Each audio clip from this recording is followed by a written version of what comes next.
Hola, molt bona tarda. Durant els pròxims dies encara mantindrem el temps insegur, però durant el cap de setmana les precipitacions ja quedaran concentrades a l'àrea del Pirineu i esperem que siguin menys importants. Per aquest dijous encara esperem ruixats i xàfecs de caràcter irregular al Pirineu i al Prepirineu, també a l'interior de les comarques del quadrant nord-est.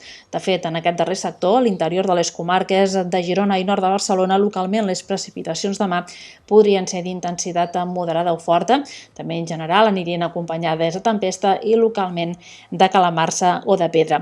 De cara a divendres el temps serà una mica més insegur en general, ja a partir de mig matí creixeran algunes nuvolades a punts de muntanya i a partir de migdia esperem que descarreguin novament aquestes precipitacions. També localment podran ser intenses, sobretot a punts del Pirineu, del Prepirineu, del prelitoral i de la Catalunya central. En canvi, durant el dissabte, tot i que també tindrem el creixement d'algunes nuvolades a zones de muntanya, preveiem només ruixats a l'àrea de l'extrem nord de la Serralada.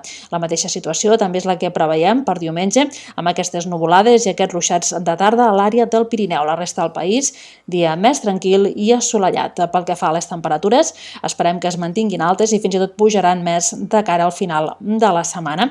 La fiabilitat del pronòstic és alta fins divendres i a partir de llavors tendeix a baixar. Això és tot de moment des del Servei Meteorològic de Catalunya.